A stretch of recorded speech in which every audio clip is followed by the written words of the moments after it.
Party office ভেঙে দেওয়া হচ্ছে। দেখুন, হকার উচ্ছেদ চলছে, আমাদের নেত্রীর নির্দেশ আছে। হকার উচ্ছেদ চলছে, বিরোধী দল বিজেপি বারবার করে বলছে হকার উচ্ছেদ হচ্ছে, অথচ পার্টি অফিসগুলো ভাঙা হচ্ছে না। আমাদের রাজনৈতিকভাবে আমাদের বলে দেওয়া হয়েছিল, আমাদের যিনি এমএলএ সাহেব আছেন বা চেয়ারম্যান আছেন, উনি বলে দিয়ে গিয়েছিলেন যদি স্বেচ্ছায় তোমরা সরিয়ে নাও তাহলে আমরা ভাঙতে বাধ্য হবো। যদি পার্টি অফিসটা যদি বুলডোজার চলে সেটা আমাদের লজ্জাজনক ব্যাপার আছে, আমাদের সম্মানহানি হবে। আমাদের নেত্রীর নির্দেশ আছে, আমাদের চেয়ারম্যানের নির্দেশ আছে, সেই মতো আমরা নিজের হাতে করা পার্টি অফিস নিজেই ভেঙে দিচ্ছি, যাতে বিরোধীরা আর মুখ না খুলতে পারে। বিরোধীরা যে অপপ্রচার করছে সেই প্রচার জবাব দিতে আপনারা আজকে আমরা নিজেরাই ভেঙে দিলাম। কিন্তু আপনি বিরোধীদের কাছে একটা প্রশ্ন করবেন, এই যে পার্টি অফিসটা ভাঙা হলো, আমরা যে এখানে লকডাউনের সময় বিগত 6 মাস পরিষেবা দিয়েছিলাম, দুবেলা খাইয়েছিলাম, এবং আপনারা খবর নিয়ে দেখবেন আমরা প্রতিনিয়ত কাউকে না কাউকে এক বোতল রক্ত অন্তত জোগাড় করে দিই। এবং নতুন যে দেখুন জল প্রকল্প করেছি আমরা একটা, এখানে জলের ব্যবস্থা করি যাতে পেশেন্ট পার্টি কোনো অসুবিধা না হয়, যদি কোনো পেশেন্ট পার্টির রক্তের প্রয়োজন হয় আমরা নিজে থেকেই সব দিয়ে গেছি। মূলত এই পার্টি অফিসটা ছিল বলতে গেলে রোগীর যারা পরিবার পরিজন এখানে আসে তাদেরকে বিভিন্ন রকম পরিষেবার জন্য পার্টি অফিসটা দেওয়া ছিল। আপনি আমার পিছনে এখনও দেখতে পাচ্ছেন, এখনও জলের এখানে কানেকশন আছে। সাধারণ মানুষের জলের জন্য এটা করা হয়েছে, যাতে পথচারীরা বা রোগীর পরিবার পরিজনে জল পায়, সেই জন্য করা হয়েছিল। আর একটা ব্যাপার বলতে চাই, আগের দিন এই পার্টি অফিসটা না ভাঙা হয়নি, অনেক কন্ট্রোভার্সি হয়েছে, তো সেটা নিয়ে বলতে চাই এটা কিছু গদি মিডিয়ার এটা আপনার অপপ্রচার। মমতা ব্যানার্জি কোনোদিন আমরা ওরা রাজনীতি করেন না। মমতা ব্যানার্জির কাছে রাজ্যের 9 কোটি 10 কোটি যা মানুষ আছে সবাই তার কাছে সন্তান সম, উনি সবাইকে মায়ের চোখে দেখেন। এবং আমার মনে হয় সারা ভারতের বাকি মুখ্যমন্ত্রীদের দেখা উচিত কীভাবে অ্যাডমিনিস্ট্রেশন চালাতে হয়, সেটা মমতা ব্যানার্জিকে শেখা দরকার। এটা সামান্য একটা কোলাটেরাল ড্যামেজ, এটা নিয়ে আমাদের বলার কিছু নেই। উন্নয়নের কাজ যখন হবে এরকম পার্টি অফিস দোকান 2-4টা ভাঙা চলে যাবে।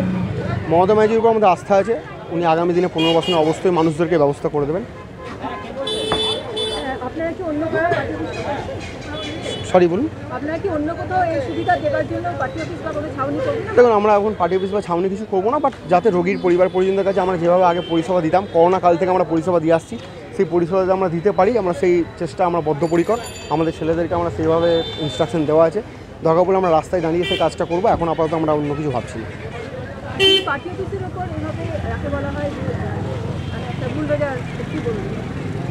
দেখুন আমি আপনাকে আগেই বললাম এটা কোলাটেরাল ড্যামেজ। এত মানুষের যখন ফুটপাতে দোকানপাট ভাঙছে, সেখানে পার্টি অফিস তো নগণ্য ব্যাপার। পার্টি অফিসটা তো হয়েছে মানুষের জন্য, তো আজকে মানুষের কাজের জন্য পার্টি অফিস ভাঙা যেতেই পারে, এটা এমন কোনো বড় ব্যাপার নেই। আগের দিন ভাঙা হয়নি কারণ আগের দিন এখানে রোগীর পরিবার পরিজনের জন্য আমরা যে খাবার দাবারের ব্যবস্থা করি, তার কাঁচা মালপত্র, চাল থেকে শুরু করে আলু পেঁয়াজ সব অনেক কিছু ছিল, সেগুলো আমরা সরানোর জন্য আমরা 2 দিন টাইম চেয়েছিলাম। সেই টাইমটা পৌরসভা দিয়েছে, প্রশাসন জেলা প্রশাসন আমাদেরকে দিয়েছে, তার জন্য অসংখ্য ধন্যবাদ।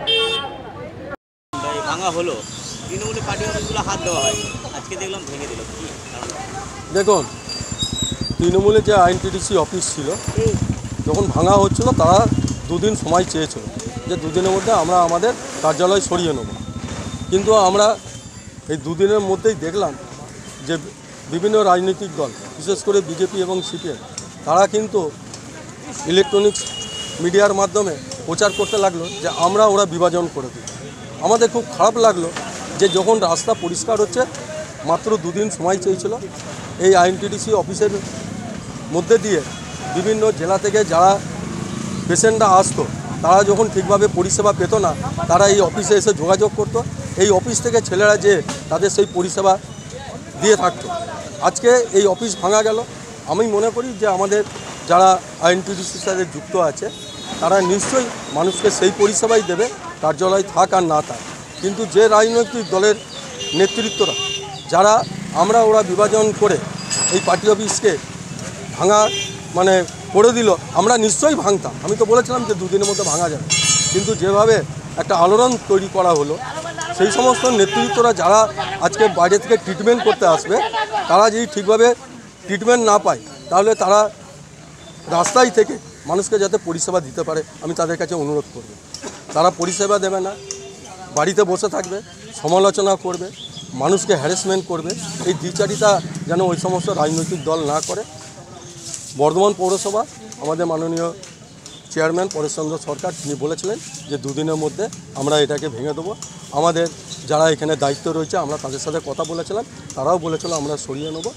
যারা দ্বিচারিতা করছে তাদের দ্বিচারিতা আজকে যোগ্য জবাব বর্ধমান পৌরসভা থেকে দেওয়া হলো।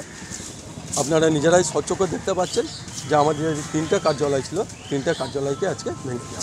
মানে এটা কি ওই সরকারি জায়গার উপর ছিল? সরকারি জায়গার ওপর যাদেরই থাকে আমরা বলেছিলাম যখন পরিষ্কার করব তখন আমরা নিরপেক্ষভাবে করব।